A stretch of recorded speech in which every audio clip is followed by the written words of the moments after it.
And we're live. We were just talking about. I'm here with a new a guest. Welcome everyone here to the Fashion Matrix, another episode. Man, we have been talking for more than 1 hour. God damn, there's so much to talk about, dude. Like this guy is phenomenal. To give you like a background story, guys, I've been following Oscar for I don't know, for about 4 to 5 months. I found him on Instagram, and bloop, I made a click with him. It was like love at first sight.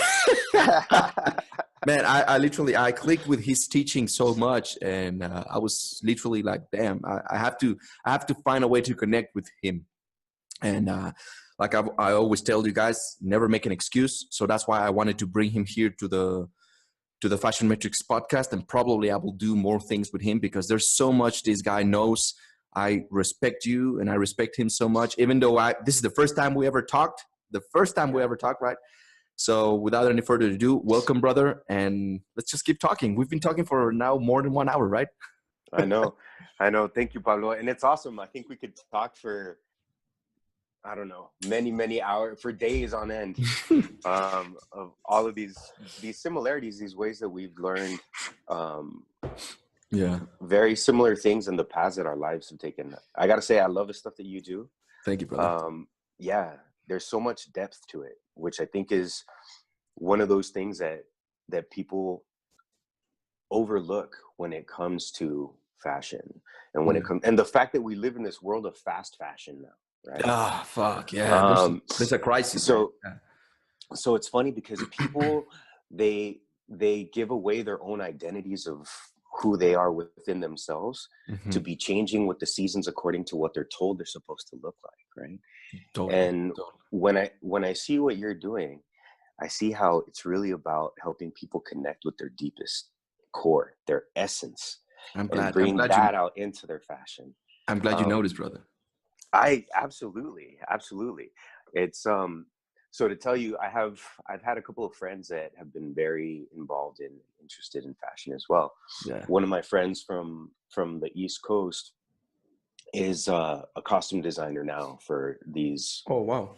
In New York City for all these off-Broadway plays, and for years he and I would talk about his interest in clothing design and in fashion and costume design and all these different things, and that gave me a real appreciation for the kind of thinking that goes into design and that goes into the way that people express themselves through their clothing. And it's beyond, it's beyond whatever people think about. So absolutely. But you were saying, I'm sorry to interrupt you, brother. You were telling me a story that I'm very interested in about martial arts. You've been into martial arts for what, 12 years or something? I've been into martial arts for 31 years. Oh, God damn. It's going to be 31 years this year. I started when I was 8 years old, and I'm going to be 39 this May. But martial arts has been one of my lifelong passions. And I remember being a little kid, being about 4 years old, is the first time I remember seeing anything related to Bruce Lee. Yeah. And growing up at home, the way that it was in my house, like my mom hated violence, any kind of violence, right? Hated it. We couldn't watch it. We couldn't. But I was always making nunchucks out of anything I could get my hands on. And I'd have to hide them because if she found them, she would take them apart. Yeah. But so I used to beg her, Mom, put me in karate, put me in martial arts, put me in something. Yeah. And she refused to. And she would tell me in Spanish all the time, no, si ya eres muy peleonero, ¿para qué te voy a enseñar algo que te va a hacer más peleonero? So she's like, well, no, you love to fight a lot as it is. Why am I going to put you in something that's going to make you more violent? A lethal weapon. Right. So when we were at a YMCA when I was 8 years old, and we were leaving the YMCA, and there were these flyers that had in big bold letters a phrase, and they said, does your child need discipline? In big bold letters, right? Yeah. And I've always been very intellectually hungry too, I guess. I learn really quickly. So in school, I'd get into trouble because I'd finish Yeah. all of my work Yeah. before other kids did. And then I'd start trying to find ways to keep myself entertained. Yeah. And so I'd end up getting in trouble, right? So my mom heard over and over and over again since I was little that I fought too much and that I needed discipline. Yeah. Yeah. So when she saw those flyers, she picked them up and it was like a little light bulb went on in her head. Like, yep. Yep. And so that was when she first put me into martial arts. And my whole life has been the weaving together of two paths, of spirituality and of martial arts. And there's many places where those paths intersect in my Exactly. life. I remember jumping into one of your live streams on Instagram, and it resonated with me so much. You were explaining how you must discipline yourself, because I mean, for those that don't know, you know that my podcast is really just, you know, talking, and there's not such a structure where like, oh, welcome, and what do you do for a living? Like, we're just going back and forth. But there's a lot of, I think, bullshit going on right now. There's like an awakening in spirituality for people. Now there's more opening to those subjects, and, you know, witchcraft, occultism, mysticism, and all that. But at the same time, I see a lot of misleading things, you know, people just misleading others, and a lot of bullshit.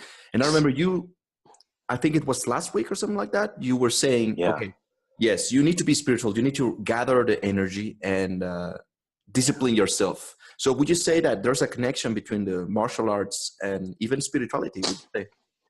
Absolutely. I think there's a massive connection between martial arts and spirituality. Boom. But at the same time, I think that a lot of mediocre martial arts have used spirituality as a marketing ploy, at least since the 80s, if not longer.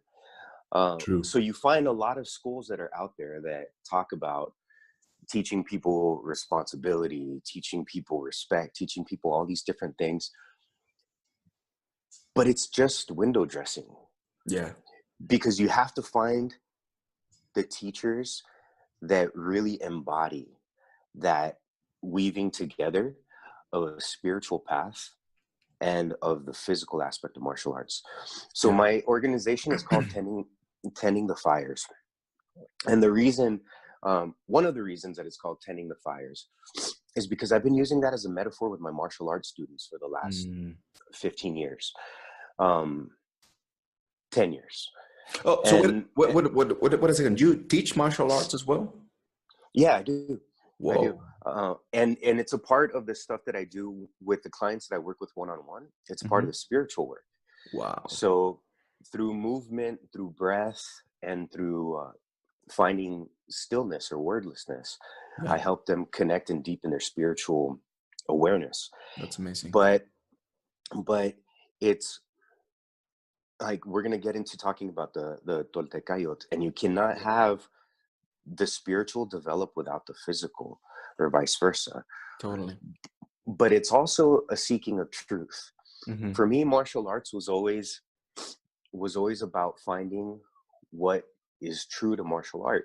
And so martial art, by essence, is the arts of Mars, the arts of war. Exactly. Yeah. And there's this misconception that I see among a lot of people out there that you can learn these, let's say, forms or fixed patterns or whatever, and get a black belt, and that you're going to be able to protect yourself.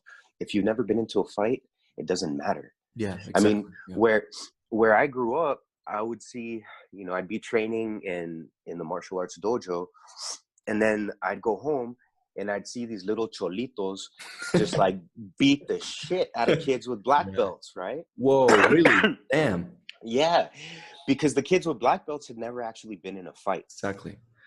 So we were talking about the experience, right? Like, there's a different dimension of wisdom and intelligence. I mean, I don't want to say it to, let's just say it, because this is something that I teach only to my students, but I've been teaching, like, there's 4 dimensions of reality. One is the mental reality, the mental realm, right? Just pure intellect. Then the other one is the physical aspect, which is what you were talking about. Then there's the emotional realm, and then the spiritual realm. So what you're saying right now is just like it connects with everything, right? How the hell can you Absolutely. be just focusing on one, but then you don't, if you don't experience it, then I don't know how much you've read, but if you don't talk from experience, in my book It at doesn't least, matter. yeah, you're a piece of shit. It By doesn't the way, matter. I Well, cuss a lot, bro. I cuss a lot. that's it's all good, man. It's all good. It's one of those things that we live in a society now that I call a spectator society. Mm, People think that by watching a thing, they have some yeah. kind of authority in speaking about the thing. Ooh, But when it comes down to it, boom. when they are tested, they're going to find that it doesn't matter how many hours of watching UFC they've done, or how many like fashion magazines Yeah. or podcasts or shows they've watched. If they haven't actually gone out there and done the work themselves, Yeah. then that knowledge they have is worthless. So people like to say knowledge is power. That's bullshit. Knowledge is potential power. Whoa. Knowledge plus experience equals wisdom, which is power. I'm gonna quote you on that, bro. Right on. That's a Right good one. on. But that's one of those things. So with the martial arts that I studied, I was always interested, more and more about what can be applied in a chaotic situation, Yeah. because a real fight is chaos. Yeah. Right? Yeah. And the True. person that controls the fight is the person that has the best level of comfort within that chaos or within that uncertainty. True that. True that. Right. And so in the stuff that I train, another thing too is that I've been training for 31 years. When I was a kid, we couldn't afford to pay for belt tests. Mm. Right? So we couldn't afford to pay for me to get the new belts, the new ranks as we Yeah. ranked up. Yeah. And my first instructor, my first sensei that I was with for like 8 years, he would let me come and train Mm. without getting the colored belts.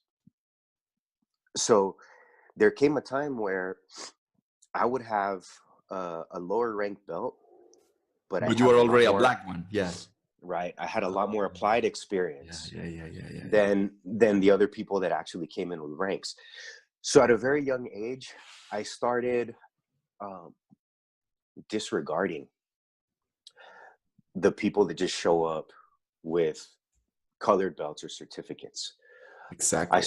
started seeing that as something that's empty, Yeah. and that has really informed the way that I see life in general. Like titles, degrees, all of these things, they don't matter if the person doesn't embody what they're talking about. Boom. And there's a lot of people that are out there that have advanced degrees or that have certificates or Mm. titles in whatever it may be, but Yeah. they don't embody what they're talking about. Yeah. That's true. Right? That's true.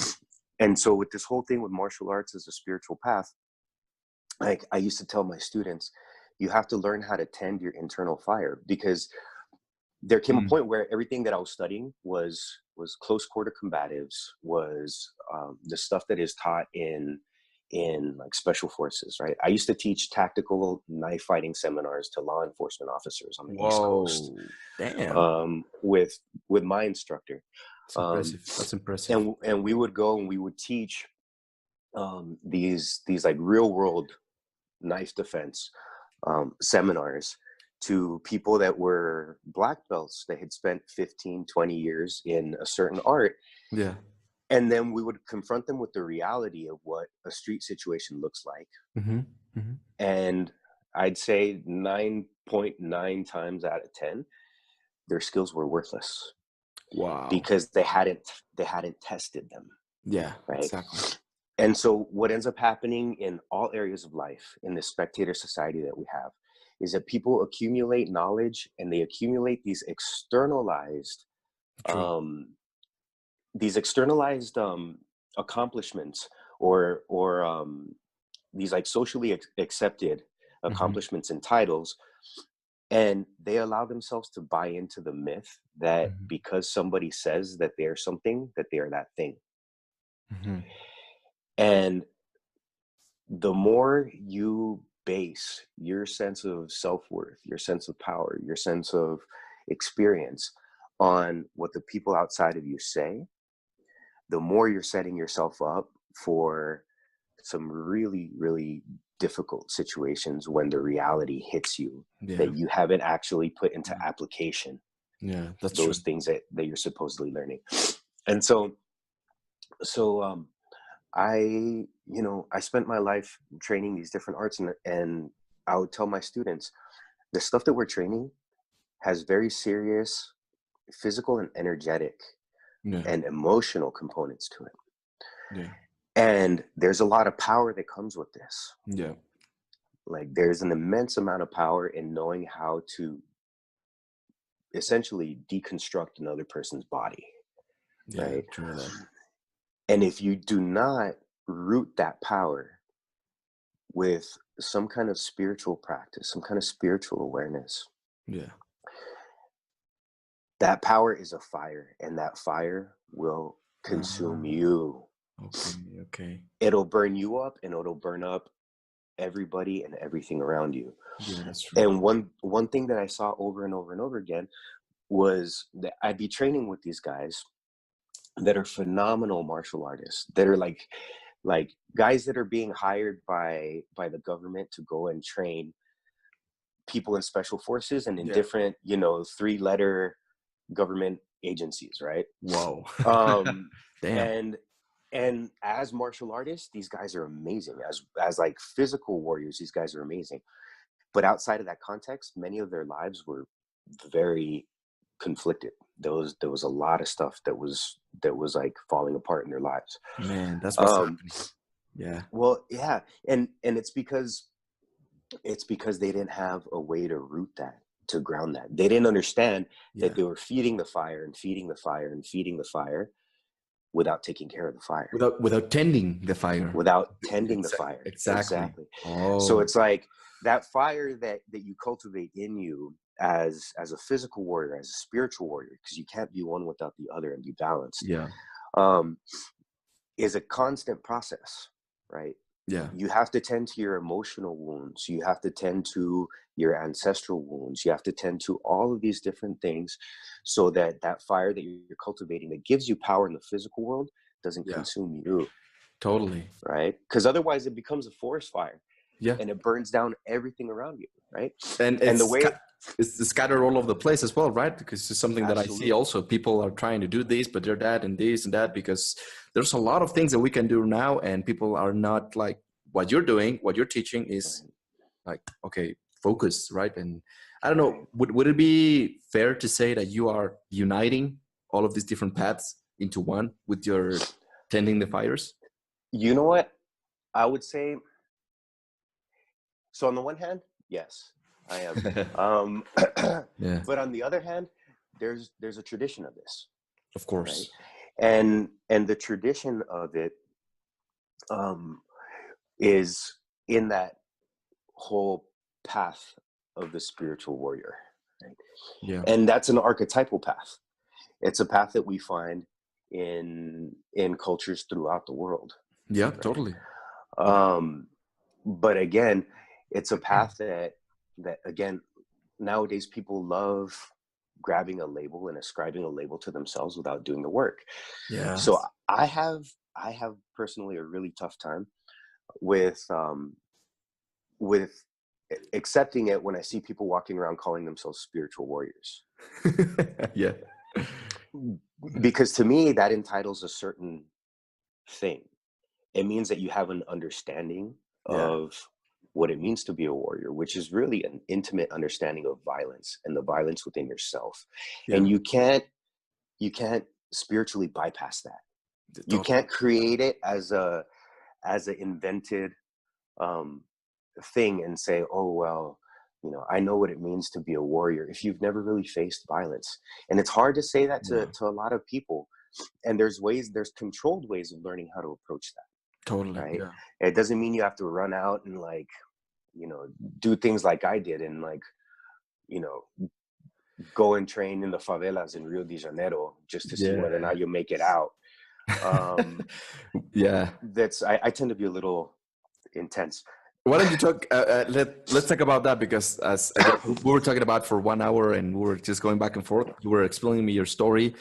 Now, would you say that because you've been doing some crazy stuff, right? You were telling me the accident that you had, and just being like a rebel in your family and in society and whatnot. So, I have a question for you. Would you say that it's necessary for your students or for people to go through those struggles, like they have to go through it, or can they go with you and get a mentor, and what you're trying to do is trying to avoid that? Or what's your intake on that? What's your thoughts? So my thoughts on that are that people don't need to go through the things that I put myself through. The reason that I put myself through those things is so that I have an understanding and an awareness that I can share with them, so that they can avoid having to go through the things in the way that I did. Exactly. But at the same time, when I work with people, I do expect them to push well beyond their comfort zone, you know, and it's something that I communicate to them early on. Yeah. That we need to be able to grow beyond the boundaries of what we've been told we are and what we're capable of. Exactly. But there is a way to do that and still be, let's say, nurturing about it. Yeah. Right. Okay.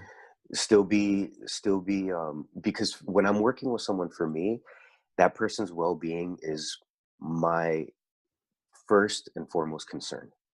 Right. Yeah.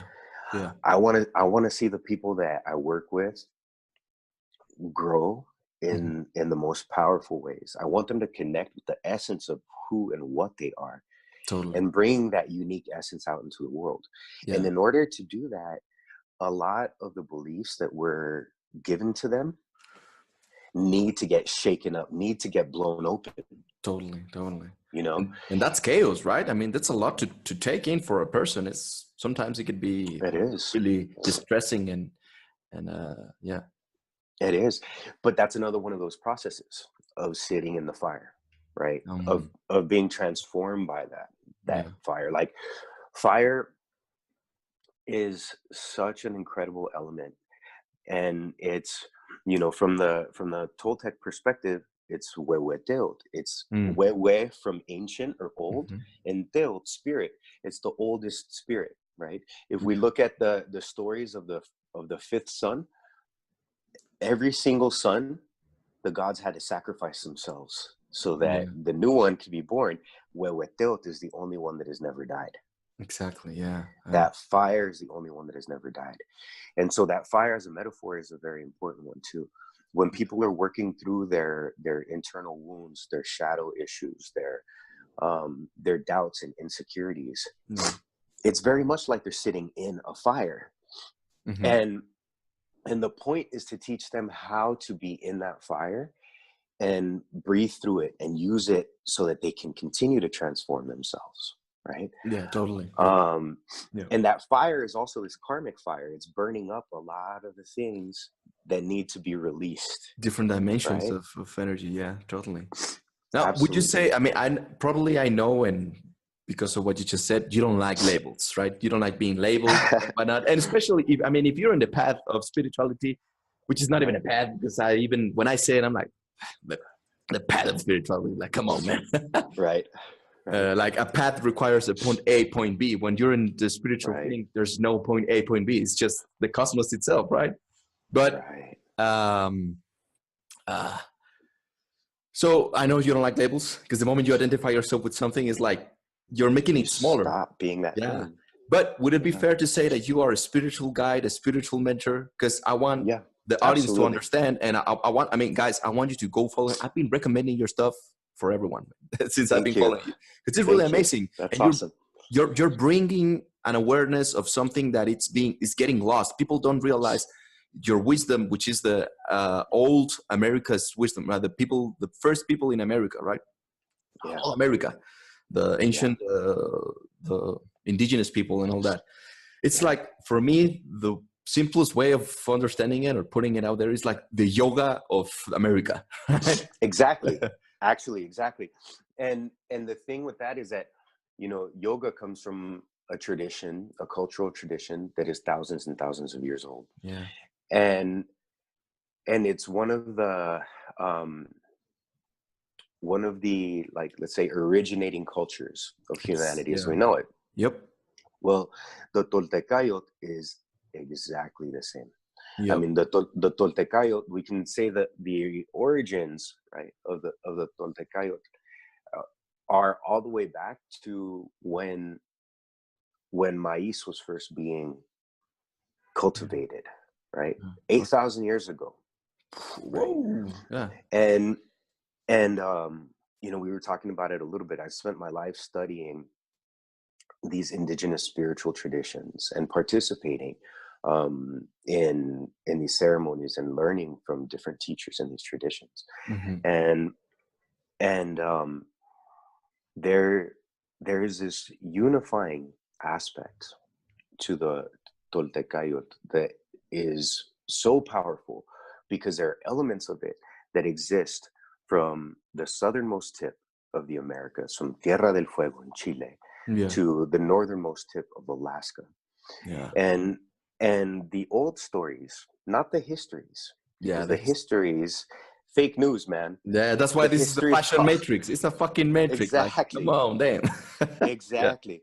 So the old stories say that the navel, the belly button, Yeah. right, of the world is in what is now Mexico.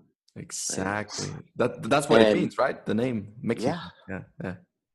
and so from there, the culture, the energy moves out and it spirals up to North America, which is Anahuac, Mm-hmm. Mexico and North America, which is Anahuac, and then down throughout South America, which is called Tahuantinsuyo. Wow. And between the two is Sen Anahuac, which means the great land between the big waters. And Mm-hmm. these traditions for the last 500 years have been viciously attacked. These peoples of these traditions have been viciously attacked Yeah, totally. through physical and cultural genocide. Yeah, And that's true. that's something that wasn't accomplished by the colonizers in places like India. So India has a living tradition that people know, but Yeah, so does Sem Anahuac. exactly. But people do not know it. Nope. And people don't realize that it is an entire technology of spiritual development, of the Yeah, development of a human being. And it's a technology that's based on the understanding of the fractal nature of the universe, of the cosmos. Right? totally. Damn. The whole idea that, like, we are the microcosm and we are connected to the macrocosm, to the way that the larger universe and the cosmos is. Yeah. So a lot of my work with people centers on helping them heal ancestral wounds, helping them heal intergenerational trauma. Reconnecting, right? Yeah. Yes, Force. absolutely. Yeah, yeah, yeah. Absolutely. And so when we look at, if we look at Sema Nawak as a body, right, with the belly button being Mexico, Yeah. and you look at your own body, your belly button, and up is what is the aspect of you that's connected to spirit, right? Yeah. Which in the Toltecayot is represented by the Quetzal bird or the eagle. Yeah. Your belly button and down is the part of you that's connected to the earth, to matter, to the instinct, to the animal aspect of yourself, which in the Toltecayot is the serpent, Yeah. right? And the whole purpose of the Toltecayot is learning how to bring together in harmony that serpent energy and that eagle energy to become Quetzalcoatl. Exactly, Quetzalcoatl. Right? People think that it is a god, but it is a possibility. It's not. Yeah. It's not. Yeah. Absolutely. I tell people over and over again, these things that people consider gods is a very materialistic way of seeing the world. Yeah. And it's a way of seeing the world that has made us aliens in our own environment and in our own bodies. It has made us isolated from ourselves and isolated from everything else in existence. Yeah, that's true. So Quetzalcoatl, I tell people, is a pathway, right? Yeah, But exactly. it's the same as the Christ is a pathway, Exactly. Yeah. or the Buddha is a pathway. And when Exactly. people look at those things and they think, well, that's something outside of me that I could never come Oh, close to. yeah, yeah. And especially when they think I can never come close to that unless I go to somebody else that can be my intermediary. Yeah. That is the foundation of mental, emotional, spiritual, physical imprisonment. Exactly, Right? man. Damn, that's how they control you. God damn it, as well. Absolutely. Like, Absolutely. follow That's me, my exactly child. Come every Sunday to here, and I mean, and I will right. control you because I have the Right. power, and only I have it, and I will share it to you if you pay me. If you don't, dude, shit. Right. Right. I mean, that's why the majority of the gold in the world exists in a tiny, tiny, tiny little area on the entire globe that is called the Vatican. Yeah. Whoa. Yeah. Yeah. That's true. You know, Yeah. and it's interesting because the more I've spent, we were talking about this earlier. I started studying these traditions when I was 10 years old. I'm 38 now. I spent time with shamans, with teachers, with healers, Yeah. from Brazil, Yeah. to up here to North America. I live in Northern California now, and across the board, there's a shared story, Yeah. and there's also a shared type of art Hmm. and a shared type of building. You know, Hmm. when people think of ancient Mexico, they think of the pyramids, right? Hmm. And the pyramids, first of all, that's a colonized word for them. They're not pyramids; they're teocalli, right? Mm. Calli from house, from spirit, right? Wow. Teocalli, houses of the spirit. I didn't know that, bro. That's amazing. Hmm. And those places architecturally are still a mystery with our technology nowadays, That's true. right? That's true. So if you look at the Teocalli in Mexico and you look at the mounds of the Mississippian mound building cultures Hmm. here in the United States of North Americas, you're going to find a bunch of astronomical similarities and a bunch of Yeah. structural similarities. There was a time at the That's end of true. what's called the classic period of Hmm. the Toltecayot, of the development of the cultures of Anahuac, where the people just disappeared. They vanished, Yeah. Yeah. right? And that goes throughout the entire Americas, right? They just Yes, went away. they Yeah. yeah. And part of what they did in that time that has been unexplained largely, is that they took a bunch of these teocalli and they covered them with dirt, right? Mm-hmm. Um, and this is one of the greatest mysteries of humanity, right? Because as a civilization at that point, they were well beyond anything that Europe was, Yeah. you know. Yeah. Um, and so you look at the mounds of the mound builders in the Mississippi area, and you look at the art. And the reason I tell you, I think about this is because my mentor, my spiritual father, Hmm. is from a tribe of these Mississippian mound builders, Wow. and he has tattoos um, on his arm and around his calves that look exactly like the art that we would find in Mexico from these ancient cultures, right? Yeah. And so he and I have all these conversations about it, like about how there's this connection Yeah. that's Totally. it's like that is unknown by the vast majority of people between Yeah. those cultures and between these. But then I've also spent a lot of time studying and learning about the Amazonian tribes, Yeah. right? And there are these overlapping stories across the board, right? Like there's one of the stories of the end of one of the suns Hmm. in the Toltecayot, in the Mesoamerican tradition, Hmm. is that The sun ended because that wave of beings of what are humans now had fallen into decadence, didn't know how to really love what is sacred and honor what is sacred, right? So they started destroying the world. They started destroying the planet around them, right? Wow. Sounds kind of familiar. Yeah, I was gonna say And that. Damn.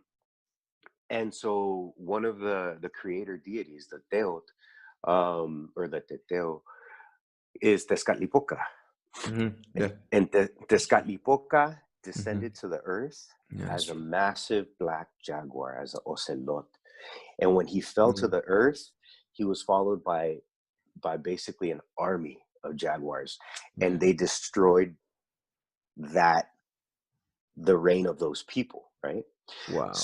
So there's a story that comes from the Ashaninka and the Amawaka people of the upper Amazon that is a story that's thousands of years old, Wow. where they talk about their people being dispersed from the region that they were in the most at that time, because a giant black jaguar fell from the sky.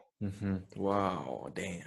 And started dispersing the people. And these are two cultures that, as far as we can think of in terms of geography, They're totally different. In terms of they're isolated from one another, right? Yeah, supposedly they're totally different. Yeah, exactly. But when you're looking into all of these different traditions, one of the things that they share and they talk about over and over again is that the material side of us is only one part of what we are. Yeah, there is that material side, which is called the tonal. Yeah, and tonal, as it relates to everything, right? It's like has the same foundation as tonatiuh, as the sun, right? So it's what you see, it's what you're conscious of and what you're aware of. Yeah. And then there's the other side, that's the nagual, and the nagual is the mystery, is the unseen. It's that part of you that is traveling when you dream. Yeah. Or when you have a vision, right? Yeah, that's true. And that part of you exists independently of the body. Yeah. Right? Yeah. So for the shamans of Semanawak, they were communicating with each other through that astral body. Exactly. I know about that. Yeah, that's true. That's so right. True. So they're sharing these things. This is so important in today's society, because it's not perceived as cool because of what you just said, that there's a vicious attack to this culture of ancient America, and it's pretty sad, because I think we need to make it like a trending topic, literally. And I love seeing someone like you who is cool, who is like a badass and all that. We were even talking about pickup. For those that know about pickup arts, like, you are a real person. You're not like that. Oh well, yes, myself. Like, you are someone that people can relate to, because you have a lot of history to share, a lot of things to share, and I really do love seeing someone like you sharing all of this knowledge to the world. And that's exactly why I wanted you on this podcast. And I'm going to share the shit out of this podcast, because people can hear about this. The way that I think, and throughout my studies, people might not see me as a spiritual person because I'm into fashion. And there's a lot of misconception about fashion. People think it's just about superficial things. But even to understand how it all started, which I will not get into that, but how it all started has nothing to do with being superficial. It's about semiotics, symbols. It's about spiritual aspects as well. The first attire, the first outfit was in the form of tattoos, necklaces, all because it had a spiritual aspect. So it has nothing to do with, do I look okay? Do I look? It's nothing like that. Right? So I'm really deep into this, and throughout my studies, I understood that the only culture that shared the same architectural thing, the same culture, the same disciplines, the same, how would you say, the same gods, if that makes sense, like the same culture, the same things. It was Toltecayotl, right? It's the same throughout the whole America. They shared the same thing. Now, I was thinking about maybe Christianity, maybe even the Hindus and all that. It is like it's a religion or a form, a culture, but within that culture, there's many different paths, right? Right. Like the Judeo-Christian, they have one path, the Jews, then there's path of the Christians, then there's path of different schools. in my understanding, is that Toltecayotl was the same architecture. They were sharing the same thing, which is why we see connection between Mississippi and the Amazon is like, Right. well, they are the same thing. And I think that's something that we're lacking in today's society, which is why I believe, and I don't even believe, I know that it is something that we need to bring, right? We need people like you talking about this. We live in a world, in the fashion matrix, as I like to call it, the matrix, where everyone is just, it's all about me, fuck you, we're so different. And to see these cultures of ancient times, that they were connected throughout the same thing. They were all connected, even though maybe they looked a little bit different. Because I can imagine that the Mayas look different from the Aztecs. The Aztecs look different from the Northern American cultures, and they would look different from the Amazonian people. Still, they were connected. They found a way to connect with the same thing because they found a different dimension of understanding of reality. And now I think people are just separating. Everyone is separating. We see it in United States of America as well, right? People like, oh, you know, you're Mexican, you're wrong, or you're black, you're this, you're like. There's a lot of separation, and if we bring this ancient knowledge of Toltecayotl, I think we could, we could do some great things. Yeah. Right. I agree, and the thing is that, like, when we're talking about different people, they all had their own cultural expression, and their cultural expression was uniquely tied to the land where they lived, right? So yeah, like you could find someone that was like a Quechua person, and the way that they're dressed is going to be different than an Inca, and that's going to be different than a Chumash up here, or a Karuk, or an Apache, right? And a lot of those names, by the way, are names that colonizers have given to these groups of people, right? Like the Aztecs, their name is the Mexica. Yeah, they didn't. Yeah, exactly. There's all these different ways that these things are misconstrued, and there's a lot of power to words, and words cast spells. They create worlds. Abracadabra. That's right. Absolutely, absolutely. And so a lot of our learning has to be unlearning.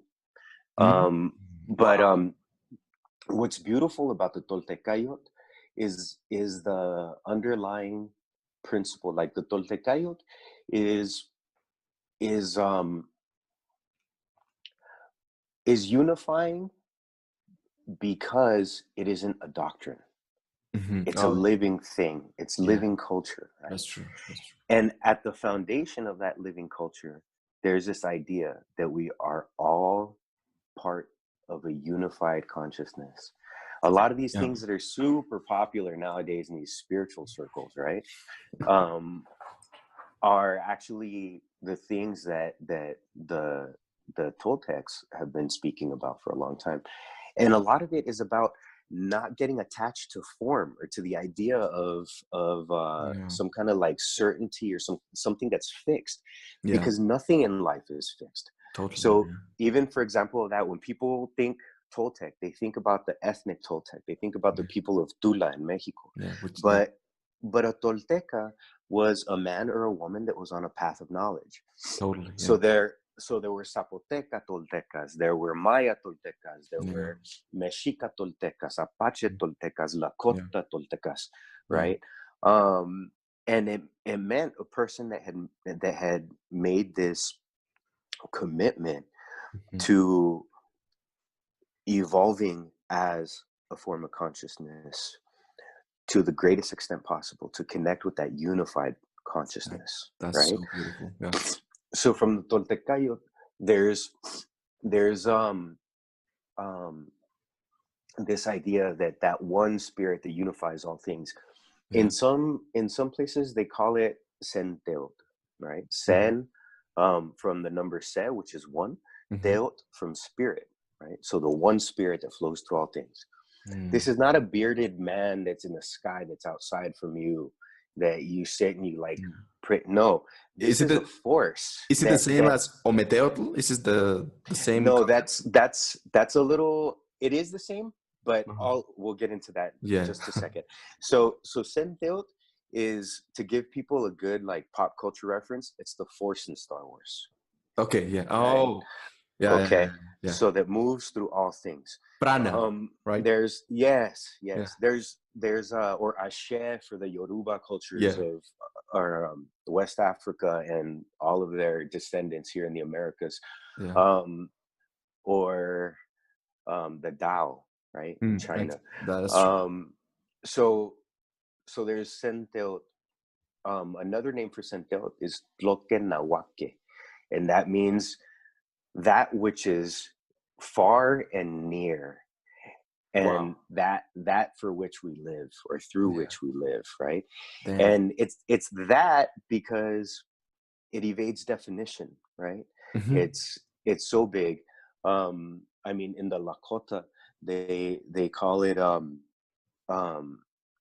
Wakantanka, right? Which is a great mystery, right? Hmm. Um, and uh, and we find again throughout, right, this idea, right, that it is this larger thing that everything is woven from. Yeah. Um, now, Ometeot is comes from a really, really brilliant awareness, Yeah. right? That everything that exists in the world exists because there are polarities, Hmm. Yeah. right? Yeah. And Ometeot is where Ometeot, where the one becomes two, Hmm. right? So Ome is the number two, and then Teot is spirit, right? Hmm. So Senteot becomes Ometeot, and that is the masculine and the feminine, Hmm. right? Yeah. Ometeot, there are two faces to Ometeot. One Yeah. is Ometekutli, which Mm. is the masculine, the first Yeah. masculine, right? That's, Like first Lord or first father. yeah. And Omesiwat, which is the first lady, first mother, right? Yeah. The love. And between Ometeot and Omesiwat, there is a third thing that gets Hmm. created because they're equal but polar forces, Yeah. right? So so there's no gender inequality or there's none of that bullshit.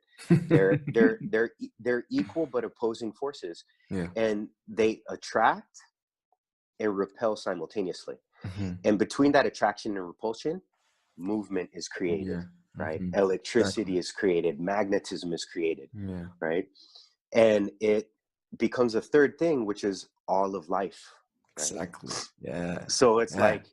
like if we look at our life is the moment, our physical life as we know it right now exists between the poles of birth and death, Hmm. Yeah.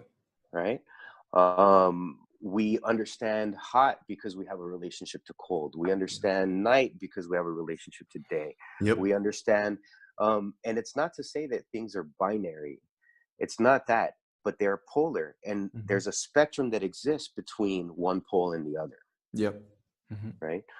Um, and everything can happen along that spectrum, Yeah. That's true. right? Everything does happen along that spectrum. That's true. Um, and so we say ometeot at the beginning and at the end of speaking in that sense, right? With having the sense of honoring the spirit and like bringing the messages of the spirit into the world, because through that ometeot, spirit becomes matter, Hmm. right? The spirit can evolve into matter. And That's in the true. old stories, Ometeot, Omesiwat, and Ometekutli are the creators of Yeah. Oh. people, of Yeah. everything. Yeah. You That's know, true. Yeah. they exist in the 13th heaven, which is called Omeyokan, Hmm. and that's where they created all of what we What live with we, and yeah, exist with now. that's true. Yeah, that's so You dope, know, man. Now, yeah. you have, just to wrap this up, because I know that you're very busy and you have your clients and whatnot, but I Uh-huh. hope we can do this again, man. Just wanna, Absolutely. I don't know if you want to share this story or not, because you were sharing it with me Yeah. about like the breaking point that you had and how you were connected into uh, this path of spirituality, and how you're able now to share all this beautiful knowledge and help people, Mm-hmm. heal themselves. You're a healer, basically, right? Mm-hmm. You were speaking to me that you were in jail. I don't know if you want to talk about Mm-hmm. that a little bit or not, because Yeah. I know people they're gonna feel like everyone is going through a struggle, right? I Right. hear it with even something as simple as fashion. I see my clients struggling, breaking out of some bullshit that they're having, that anger that they hold within themselves, that opinions of others, like, oh, I can't do this, and they had a breaking point. And I think that you had a beautiful experience that I connected with. I was like, whoa, that's beautiful. Yeah, absolutely. So when I was like in my mid-teens, when I was like 16 to when I was 21, I went through a really, really hard phase in my life. Um, and during that time, I struggled a lot with depression and a lot of rage, a lot of anger. So there were a lot of things that I went through, you know, being the son of a single mother immigrant from Mexico to the United States, and seeing a lot of ways or actually seeing a lot of and going through experiencing a lot of emotional and physical violence. Like growing up, and all of that's very tied into the kind of ancestral wounding that I help people deal with now, right? So my mom's an incredible, amazing woman, right? I owe everything to my mother. And when I was a kid, I got to see the struggles that she went through with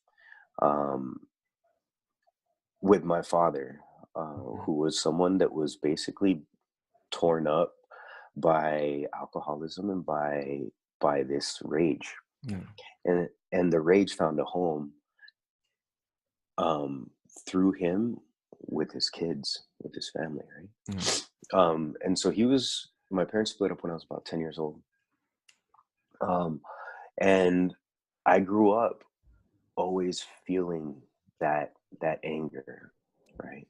That was related to the things that I had gone through with him and in my community and things that I'd seen. And it built and it built and it built. And now there's one thing that, you know, some people might not know, but as a man in modern society, and especially as a man in a Mexican community, Mexican American immigrant community, the only emotion that you're socially allowed to have is anger. Because even if you're allowed to be happy or express happiness, it's only to a certain degree before people start telling you, no mames, cabrón, ¿quién te crees que eres? Yeah, Right? you have to be tough. Do you think you are? Like, who the fuck do you think you are walking around being all happy? Right? Yeah, that's true. Or being just fashionable. You have to be tough. You have to. All of it. You do. You gotta learn.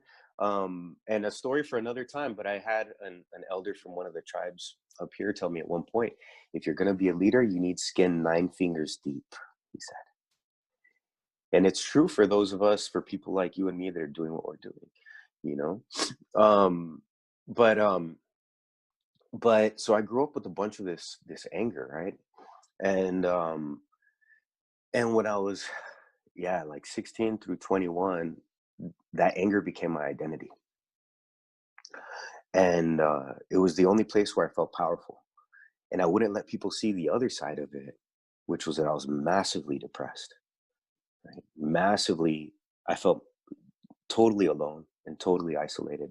There was a lot of shit that I wouldn't talk to anybody about, that I could barely make sense of on my own, right? And so right around that age, what happens? You're carrying all of this wounding, and you've got nowhere to put it. So you let it out on the world through being angry, right? But every time you do something that's harmful to the world, you're harming yourself as well, right? And so you're isolating more and more and more. And so the curse, I would say, most definitely of my family, of our people, of our times, is that we do not understand how important it is to know how to grieve. And our go-to for all the grief that we carry is to get fucked up. Right? So you just throw a bunch of alcohol on it. So I started going down this really self-destructive path. And and then I threw alcohol in the mix, and then I threw other things in the mix, and along the way, um, I figured that I didn't really matter to the world, Yeah. right? Like nobody gave a fuck, right? Like yeah, um there was my family, but there was a lot that I always carried that I kept from them, Hmm. right? And um, so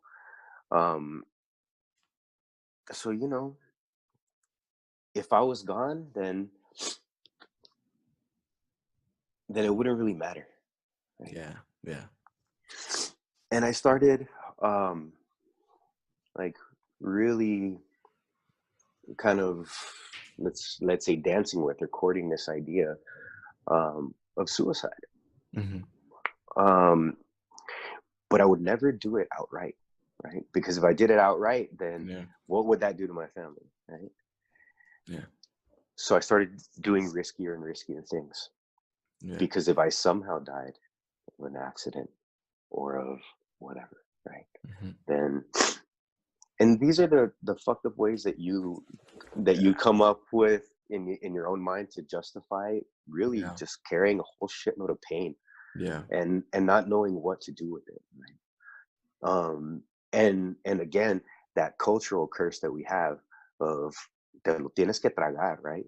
Like Yeah. you can't let anybody know what you're going through. You just Yeah. got to choke Yeah. that shit down, right? Yeah. And pretend like whatever, like you're the tough guy, like it's Yeah. not hurting you. Yes. So all of this came together, like came to a head when I was 21. And that year I got into a whole bunch of trouble. I ended up in the hospital a couple of times. Um, and just kind of in and out. But but for a couple of things that could have been a lot more serious than they were. I was actually very someone's been looking after me, you know. Yeah. Or actually it's like it's more of a cast of characters. But Yeah. but I know what you're saying, brother. Yeah. Yeah. Those that but know that we carry an army with ourselves. Like, damn. yeah, we do. We do. Yeah. Um and so one night I was actually getting ready to go because was born and raised on the border. Mhm. Excuse me. I've I got don't. this cold, man. But so I was born and raised on the border, and this one night I was getting ready to go down to Juarez Mhm. with a friend of mine. But we'd been drinking hard during that day. Um, and I didn't care, man, at that point because I thought Yeah. I was just doing harm to myself, right? Yeah. So we were on the way to another person's house, and I lost control of my car. Damn. I Damn. was driving too fast. I had no business driving to begin with, but I was on this self-destruct trip, right? Where I was like, fuck everything, fuck the world, and more than anything, fuck me, right? Yeah. Yeah. And I thought that all I was doing was destroying myself. Well, I lost control of my car, and I hit a curb, and my car went through a fence, and the fence, well, my car skidded to a stop about 3 feet away from a power generator. Damn. Now, I didn't find out until later that what happened was that when my car hit the curb, it bounced up and it slammed down on a boulder, one of those like little landscaping boulders, Yeah. and the boulder gutted my car, the undercarriage of my car, and the boulder stopped me from Stopped it. hitting the generator. Because if it would have just been the fence, then I would have gone through the fence and right into the generator. Yeah. What are the Right? chances of that happening, bro? Like, it's minimum. Damn. Um, and uh, and that night, that was the second time. Um, that was the second time that I had gotten arrested for drinking and driving in that year.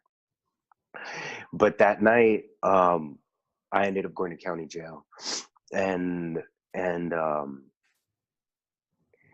and I had a scar on my wrist that was fresh. And the lady at intake asked me if I was if I was going to hurt myself, Yeah. and I and Suicide. I Yeah, if I was suicidal. And I told her, I said, you know what? If I'm gonna hurt myself, you can't do shit about it. And she goes, really? Whoa. She goes, okay. Um, so they put me on what's called suicide watch, which means they put you in a Yeah. little cell by yourself. Yeah. And and I was in that cell, and it was like, it's hard to explain to people that haven't had an experience like this what it was. Hmm. But it was like all of a sudden I had this vision, and this vision was, it was like a felt thing. It was in my body, and I was having something clearly communicating to me, and I was seeing the path that my life was on. Hmm. And the communication that came through to me was that I wasn't going to die anytime soon. But if I keep living the way that I was living, my life was going to cause immense amounts of misery, not Hmm. just to me, but to everybody around me, Yeah. and even to those that I didn't know, right? Damn. So the imprint that I was leaving in the world was one of massive suffering and massive pain, even though I thought I was just hurting myself. And and a part of that vision was that I kept seeing in my mind this little boy, and I didn't know who the little boy was. And it's not like one of those, oh, it was my inner child. It wasn't that. Hmm. It took me years to figure out what that was about, Yeah. and like years of ceremony and years of working with like really talented healers and teachers to finally be like, oh, that's what that was. Hmm. Okay. um but I kept seeing this little kid, and what I couldn't remember, because the night was in chunks, right? I couldn't remember what the circumstances were around the accident, Hmm. and I kept thinking, what if I hit somebody? Yeah. And that was the first time it had ever really hit me like that, right? What Yeah. if my self-destructive bullshit behavior Kill led someone. to me killing somebody innocent, Whoa. right? No. And all of a sudden, the weight of all of that fell on me, and I realized all of these stories that I have, that I'm shaping my life with, about how fucked up the world is, Yeah. about how everybody's against me, about how unfair and fucking messed up, and all of these things that I'm living my life with are bullshit. If I'm using them as an excuse Yeah. to put the lives of innocent people at risk. Yeah. That's true. And I was telling you, it was a really interesting experience, because it was kind of like I was in this like cocoon of stories, and all of a sudden I became aware, right, of all of these stories that had become my prison. And then it was like that cocoon like ripped open, Yeah.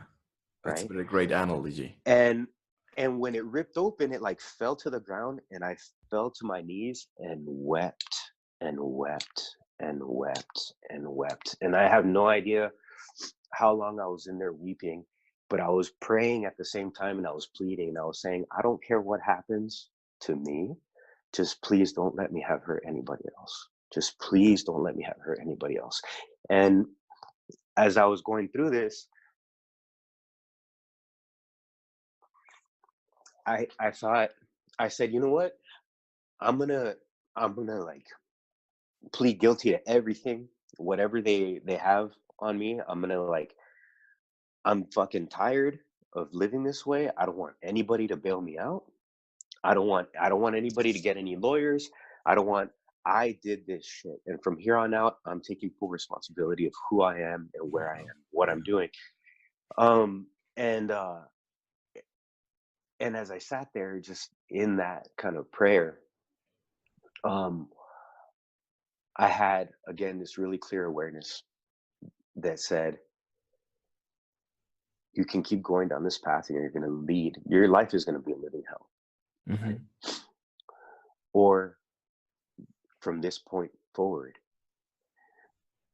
like your life is a gift Yeah. that we're giving back to you. And the way that you become adequate for that gift, the way that you become worthy of that gift, is that you spend the rest of your life figuring out where this comes from, where this fucking poison in you comes from, and you heal it, and you dedicate your life to helping others heal that same sickness. Yeah.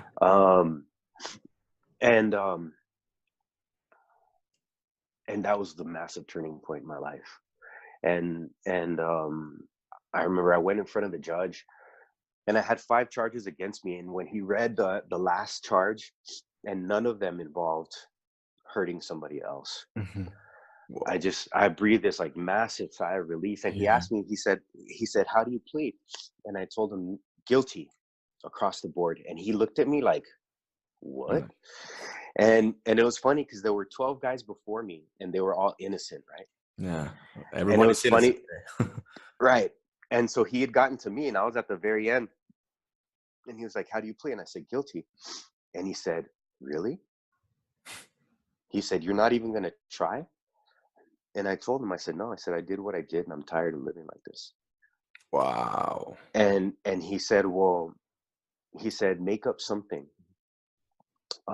anything," he said, "so that I don't throw the book at you." And I told him, I said, "No, you got to throw the book at me, throw the book at me." Wow. I said, but I'm not, I did what I did. And he ended up dropping 3 of my charges, and he gave me the minimum sentence for the 2 that he couldn't drop. Yes. Which turned out to be 60 days in jail.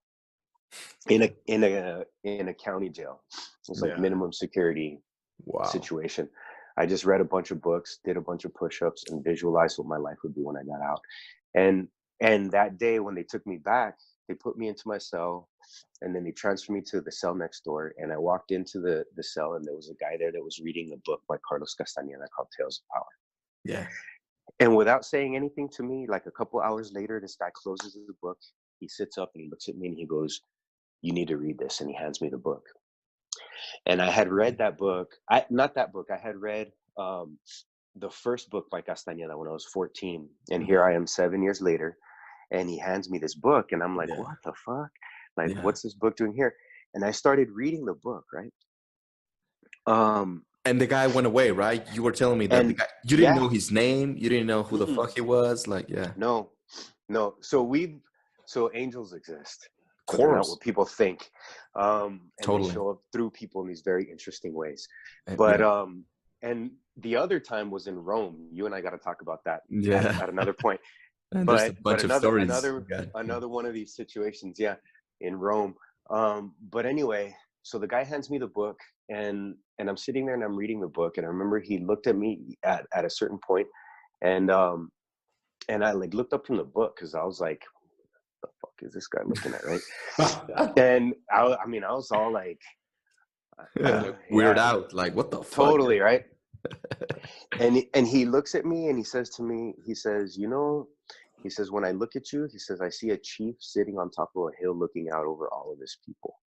And I was like, wow. All right, dude. Back to my book, right? And then they came and they got him and they moved him out of the cell. I never found out who he was or what. But what really hit me with that book was this idea over and over and over again, right? Because like Carlos is going through all his experiences with Don Juan, with his teacher, and his teacher's telling him how he's basically created this world where all of his limitations are his own creation, right? Yeah, exactly, totally. Yeah. And so what hit me was, dude, my life fucking sucks. Because I made it that way. Yeah, it takes balls recognizing that. Yeah.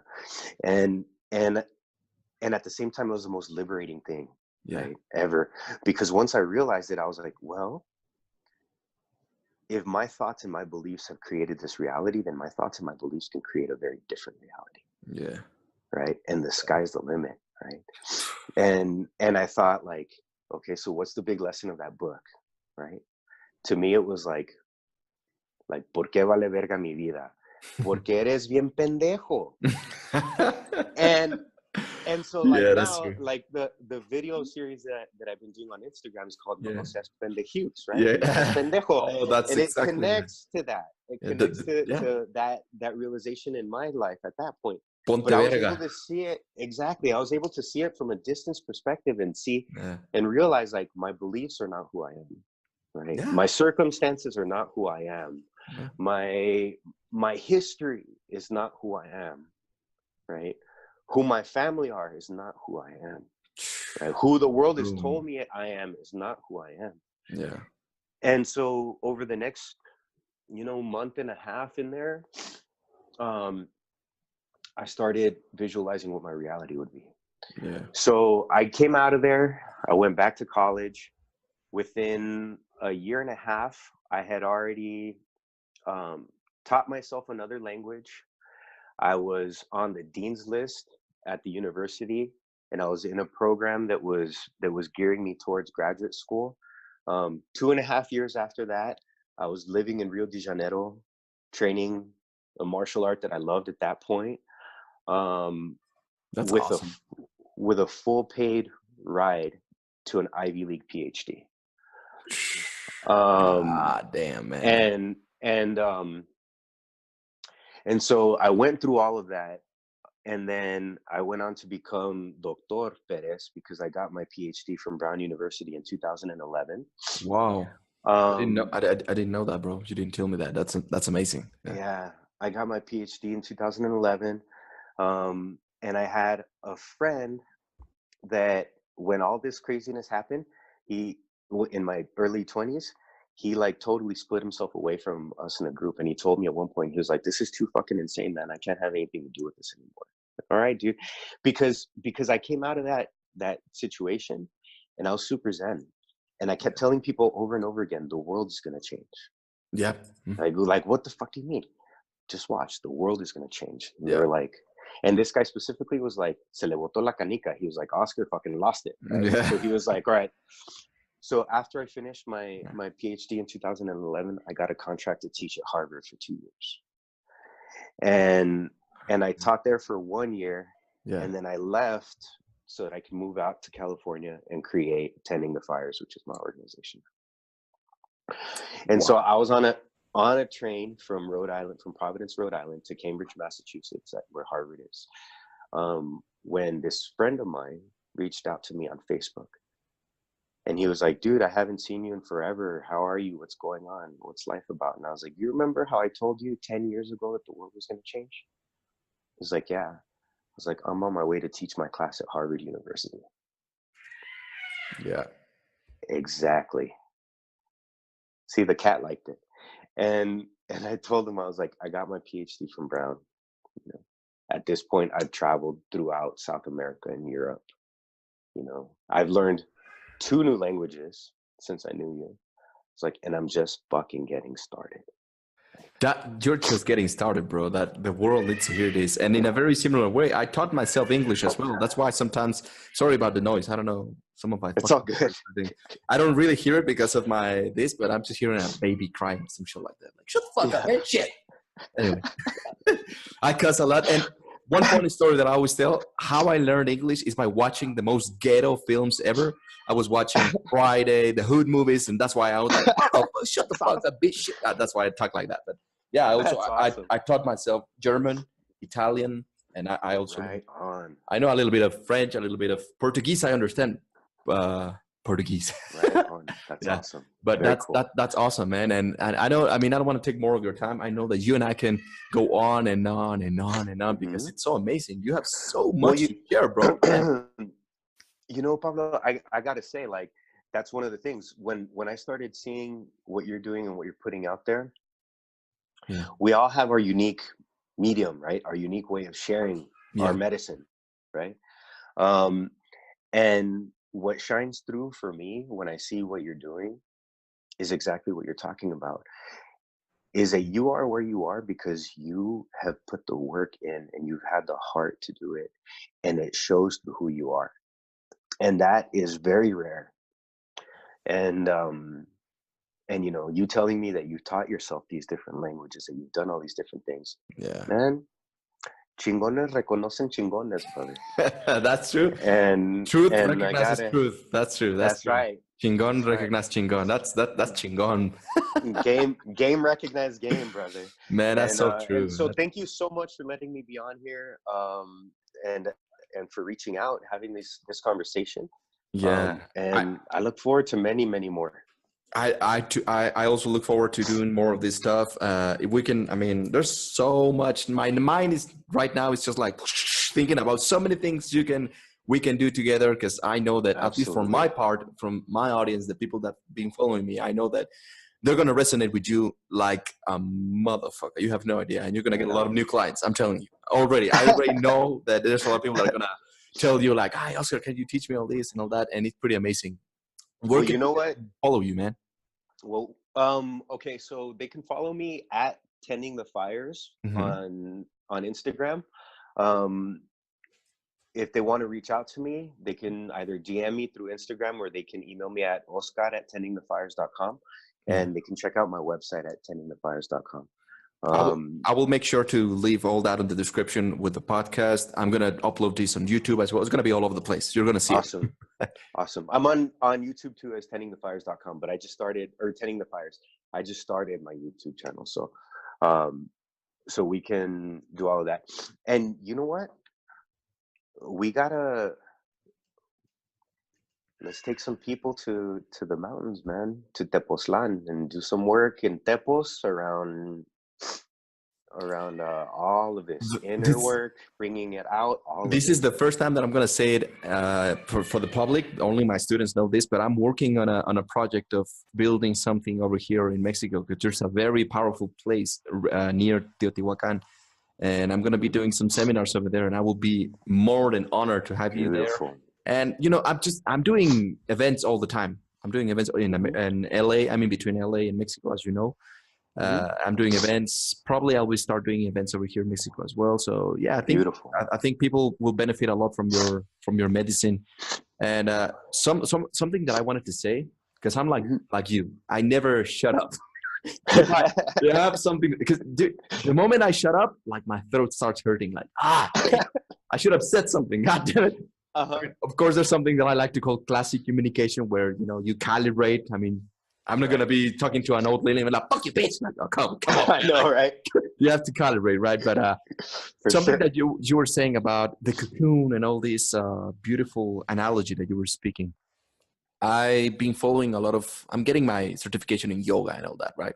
I've been following a lot of the yoga path, the yogi path, that's how I connected with the Toltecayotl. It's the same shit. Even in Toltecayotl, there's positions, asanas that you can do to connect with higher forces. So I was like, damn, it's the same shit. But following the path, yoga came from Adiyogi, Shiva. People think that it's an entity. It's not. It's beyond words. And Shiva is the god of destruction, right? People think that it's that. And I resonated with your story so much, brother, so much, which was destroying an old world, to create a new one. And that's exactly what we're doing. That's exactly what you're doing. I know that. And I look forward to even I want to work with you as well, man. So if I'm going to reach out to you, I'm going to do some healing with you as well, because I'm always open. You learn so much stuff. And one of the things that I don't like about people is that I hate the word humble, because the actual root of humility is bullshit. I mean, like the etymology of humility is like, dude, no. I like saying another word, like grounding yourself, connecting yourself, reconnecting yourself and all that, right? I've been learning so much and all this and that, and now I can do I was taught how to channel spirits and all that. Still, when I see you, I'm like, I'm just a little kid. I know nothing. I'm just a little bitch ass who knows nothing. And I think that that's an ability that everyone needs to have in today's society. Everyone thinks they know when they don't know, and they get lost. Even my own students, because they have YouTube, they have people like you on Instagram, they have blah, blah, blah, and they're like, oh, I know about that. I know about spirituality. Oh, I know about yoga. Man, you don't know shit. You don't know shit. And even if you think you know, just like, who was it? Socrates? He used to say that. Oh, the only thing I know is I know nothing, right? Absolutely. Only now that I'm 30 years old can I truly understand that, yeah, I know nothing. And I want to learn from you, man. I want to learn from you. And if you have, at any point you want to learn about imagology, the science of it, absolutely, man, I'm here, man. to learn how to create your avatar within the Matrix and all that. That's pretty fucking awesome. That's super awesome. And Yeah. and you've really opened my mind to seeing that in different ways. And that's many conversations to have. Yeah, we're gonna have it. But yeah, I really appreciate everything that you're doing out there, man. And I can't wait Thank you, bro. to be able to meet in person, to be able to calibrate this, We to will. be able to hit some focus mitts. Yeah. You know. Yeah. We will meet. I already know this. You know it. There's the energy cannot be denied, and we will meet. We'll be doing some crazy good shit, and yeah. Well, man, we can have so much to say, so much going on right now. I don't want to take much of your time, but again, let's connect at some other time, man, and let's continue healing the world in our own path. And you got it. Before you, I mean, I want to talk to you. After we end this recorded session, I want to talk to you. So don't leave, please. Okay. So for those that are listening to this and that are going to watch this on the YouTube and so on, thank you for being here. This is the Fashion Matrix. Remember that I am Pablo Rivera Espinosa de los Monteros. That's right. It's a long guy's name. That's awesome. And That's awesome.